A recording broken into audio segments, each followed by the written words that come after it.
muerte. Palabra tan fácil de expresar, tan cotidiana, tan usada, tan desconocida. Tu sola presencia borra las sonrisas, ajusta los rostros, desvía miradas, cierra mentes y corazones. Hoy quiero, con la luz de Dios, mostrarte tal cual eres.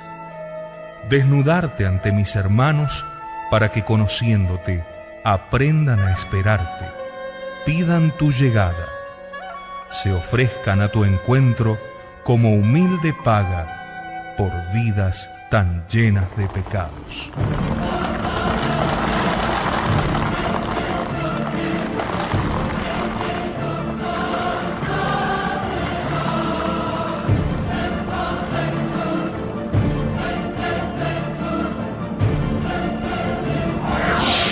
Sílabus Producciones presenta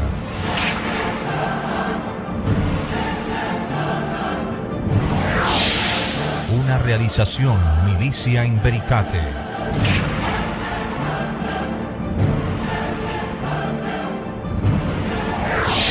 De San Alfonso María de Ligorio.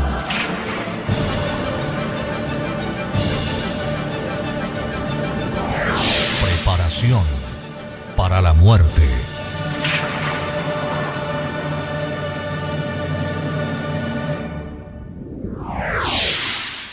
Consideración 15.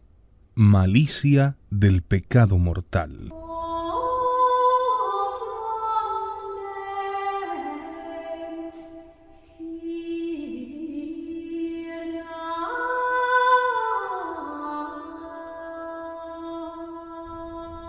¿Qué hace quien comete un pecado mortal?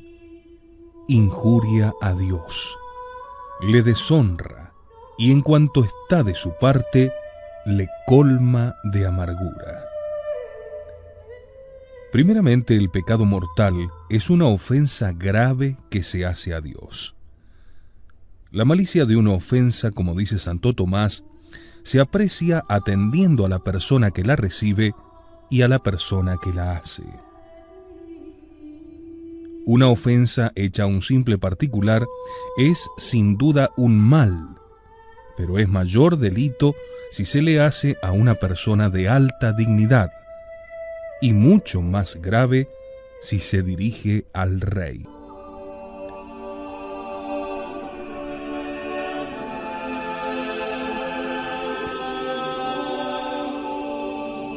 ¿Y quién es Dios?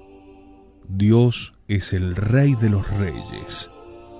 Dios es la majestad infinita, respecto de la cual todos los príncipes de la tierra y todos los santos y ángeles del cielo son menores que un grano de arena. Ante la grandeza de Dios, todas las criaturas son como si no fuesen. Eso es Dios.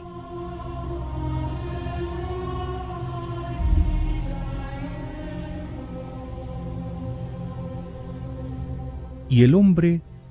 ¿Qué es el hombre? Responde San Bernardo: saco de gusanos, manjar de gusanos que en breve le devorarán. El hombre es un miserable que nada puede, un ciego que no sabe ver nada, pobre y desnudo que nada tiene. ¿Y este mísero gusanillo se atreve a injuriar a Dios?, dice el mismo San Bernardo.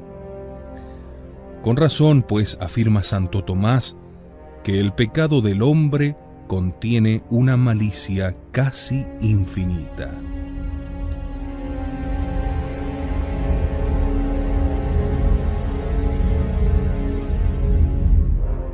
Por eso San Agustín llama absolutamente al pecado un mal infinito. De suerte que aunque todos los hombres y los ángeles se ofrecieran a morir y aún a aniquilarse, no podrían satisfacer por un solo pecado. Dios, castiga el pecado mortal con las terribles penas del infierno. Pero con todo ese castigo es, como dicen los teólogos, menor que la pena con que tal pecado debiera castigarse.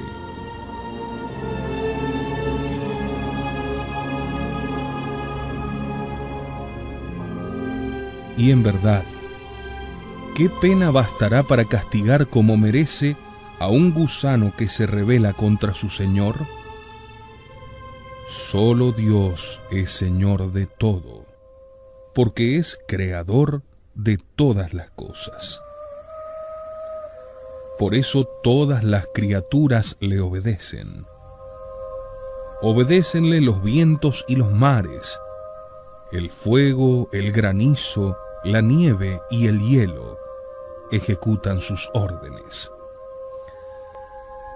Pero el hombre al pecar, ¿qué hace sino decir a Dios: Señor, no quiero servirte? El Señor le dice: no tomes venganza. Y el hombre responde: quiero vengarme. No tomes los bienes del prójimo, y desea apoderarse de ellos. Abstente de los placeres impuros, y no se resuelve a privarse de ellos. El pecador dice a Dios lo que decía el impío Faraón cuando Moisés le intimó la orden divina de que diese libertad al pueblo de Israel. Aquel temerario respondió: ¿quién es el Señor para que yo obedezca su voz? No conozco al Señor. Pues lo mismo dice el pecador: Señor, no te conozco. Quiero hacer lo que a mí me dé la gana.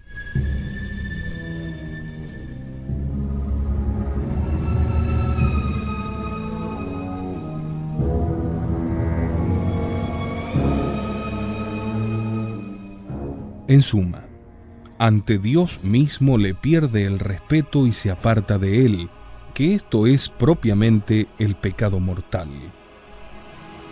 La acción con que el hombre se aleja de Dios, esto es el pecado mortal.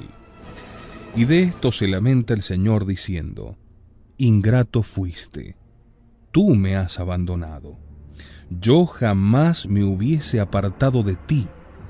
Eres tú el que te has vuelto atrás. Dios declaró que aborrecía el pecado, de suerte que no puede menos de aborrecer al que lo comete. Y el hombre al pecar se atreve a declararse enemigo de Dios y a combatir frente a frente contra él. Pues, ¿qué dirías si vieses a una hormiga que quisiera pelear con un soldado? Dios es aquel omnipotente Señor que con solo querer sacó de la nada el cielo y la tierra, y si quisiera, a una señal suya podría aniquilarlo todo. Y el pecador, cuando consiente en el pecado, levanta la mano contra Dios, y con el cuello erguido, es decir, con soberbia, corre a ofenderle. Ármase de gruesa cerviz, que es símbolo de ignorancia, y exclama: ¡qué gran mal es el pecado que hice! Dios es bueno y perdona a los pecadores. ¡Qué injuria! ¡Qué temeridad! ¡Qué ceguera tan grande es la del pecador!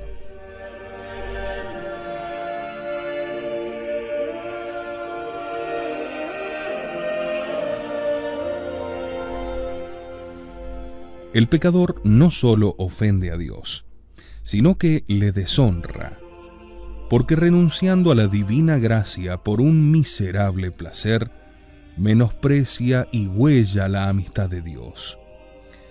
Si el hombre perdiese esta soberana amistad por ganar un reino, y aún por ganar todo el mundo, haría sin embargo un mal inmenso, pues la amistad de Dios vale más que el mundo y que 1000 mundos. Mas en cambio, ¿por qué se ofende a Dios? Por un puñado de tierra, por un rapto de ira, por un brutal placer, por humo o por capricho.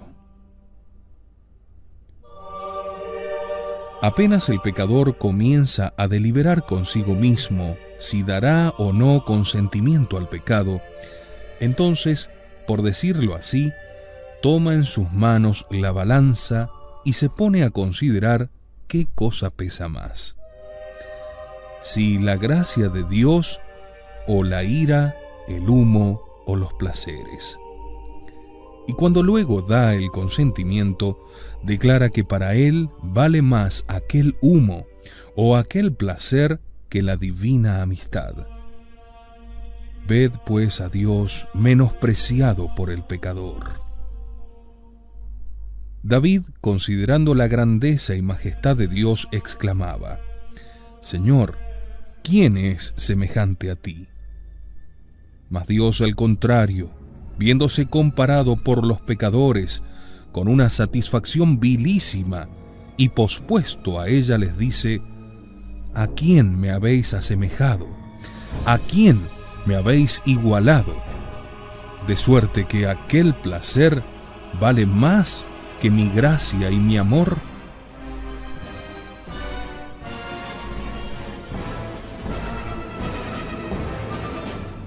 Si al pecar hubierais perdido una mano, o 10 pesos, o quizá menos, no habríais pecado. De modo, dice Salviano, que solo Dios para ti es tan vil que merece ser propuesto a un rapto de cólera o a un mísero deleite. Además, cuando el pecador por cualquier placer suyo ofende a Dios, hace que tal placer se convierta en su Dios, porque en aquel pone su fin. Así dice San Jerónimo: lo que alguien desea si lo venera es para él un Dios. Vicio en el corazón es ídolo en altar. Por lo mismo dice Santo Tomás: si amas los deleites, estos son tu Dios. Y San Cipriano: todo cuanto el hombre antepone a Dios, lo convierte en su Dios. Cuando Jeroboam se rebeló contra el Señor, procuró llevar consigo al pueblo a la idolatría, y le presentó sus ídolos diciendo: aquí tienes, Israel, a tus dioses.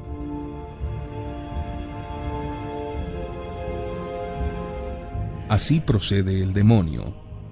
Ofrece al pecador los placeres y le dice: ¿qué quieres hacer de Dios? Ve aquí al tuyo, esta pasión, este deleite, acéptalo y abandona a Dios. Y si el pecador consciente, eso mismo hace. Ahora adora en su corazón el placer como a Dios. Vicio en el corazón es ídolo en altar. Y si a lo menos los pecadores no deshonrasen a Dios en su propia presencia, mas no, le injurian y deshonran cara a cara, porque Dios está presente en todo lugar. El pecador lo sabe y con todo se atreve a provocar al Señor en la misma presencia divina.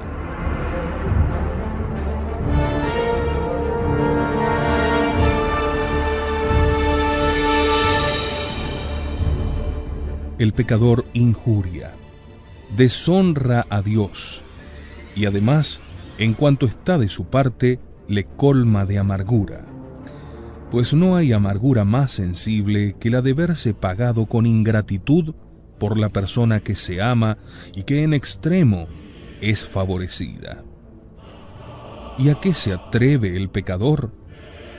Ofende a un Dios que le creó y le amó tanto que dio por su amor la sangre y la vida. Y el hombre le arroja de su corazón al cometer el pecado mortal. Dios habita en el alma que le ama. Si alguno me ama, mi Padre le amará, dice el Señor, y vendremos a él y haremos en él morada. Notad bien la expresión, haremos morada. Dios viene a esa alma y en ella fija su mansión, de suerte que no la deja a no ser que el alma le arroje de sí. Como dice el Concilio de Trento, no abandona si no es antes abandonado.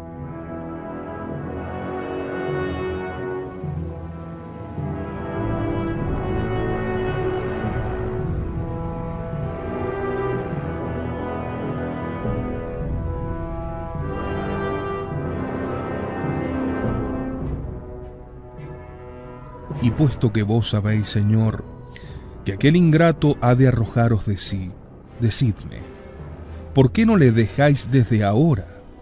Abandonadle ya, partid antes que se os haga esta gran ofensa. No, dice el Señor, no quiero dejarle, prefiero esperar a que Él mismo me eche. De suerte que apenas el alma consciente en el pecado dice a su Dios, Señor, apartaos de mí. No lo dice con palabras, sino con hechos, como advierte San Gregorio. Harto sabe el pecador que Dios no puede vivir junto con el pecado. Bien ve que si peca tiene Dios que apartarse de él. De modo que en rigor le dice, ya que no queréis estar con mi pecado y habéis de alejaros de mí, idos cuando os plazca.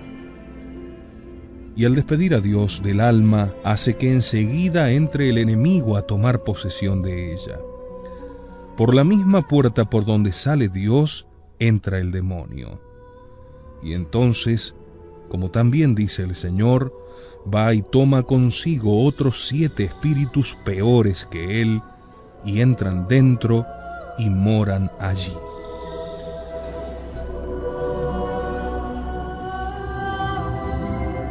Cuando se bautiza a un niño, el sacerdote exorciza al enemigo diciéndole: sal de aquí, espíritu inmundo, y da lugar al Espíritu Santo.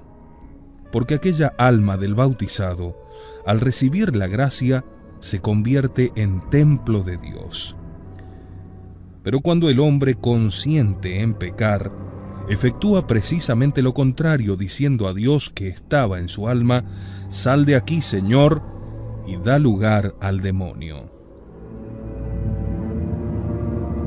De esto se lamentaba el Señor con Santa Brígida cuando le dijo que al despedirle el pecador procedía como si quitase al rey su propio trono. Soy como un rey arrojado de su propio reino, y en mi lugar se ha puesto a un pésimo ladrón.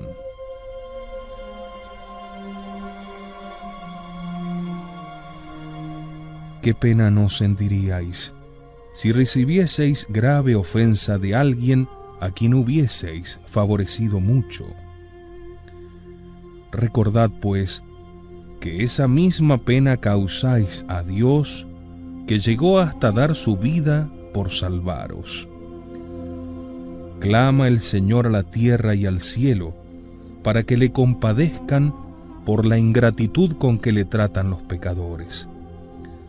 Oíd, oh cielos, y tú, oh tierra, escucha. Hijos creé y engrandecí, pero ellos me despreciaron, dice el Señor por boca del profeta Isaías.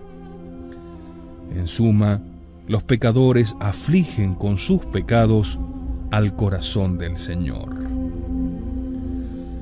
Dios no puede sentir dolor, pero como dice el Padre Medina, si fuese posible que le sintiera solo un pecado mortal, bastaría para hacerle morir, por la infinita pesadumbre que éste le causaría.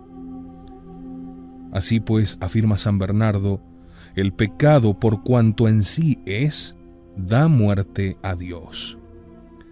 De manera que los pecadores, al cometer un pecado mortal, hieren, por decirlo así, a su Señor, y nada omiten para quitarle, si pudieran, hasta la vida. Y según dice San Pablo, pisotean al Hijo de Dios y desprecian todo lo que Jesucristo hizo y padeció para quitar el pecado del mundo.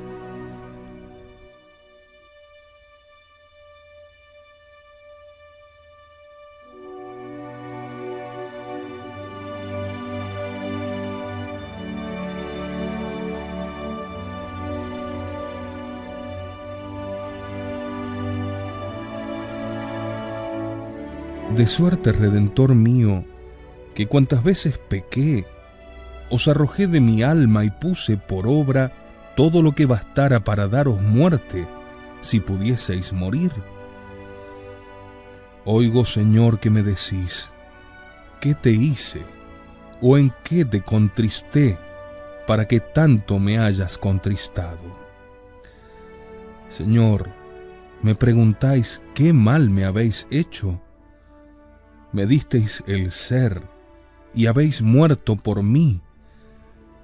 Tal es el mal que me hicisteis. Señor, ¿qué he de responderos? Os digo que merezco 1000 veces el infierno, y que muy justamente pudierais mandarme a él. Pero acordaos de aquel amor que os hizo morir por mí en la cruz. Acordaos de la sangre que por mi amor derramasteis, y tened compasión de mí. Mas ya entiendo, Señor, vos no queréis que desespere, y me decís que estáis a la puerta de mi corazón, de este corazón que os arrojó miserablemente de sí, y que llamáis con vuestras inspiraciones para entrar en él pidiéndome que os abra. Sí, Jesús mío, yo me aparto del pecado. Duélome de todo corazón de haberos ofendido y os amo sobre todas las cosas. Entrad, amor de mi alma, abierta tenéis la puerta, entrad y no os apartéis jamás de mí. Abrazadme con vuestro amor y no permitáis que de vos vuelva a separarme. No, Dios mío, nunca volvamos a separarnos. Os abrazo y estrecho a mi corazón. Dadme vos la santa perseverancia. Oh María, Madre mía, socorredme siempre. Rogad por mí a Jesús y alcanzadme que jamás pierda yo su santa gracia. Amén.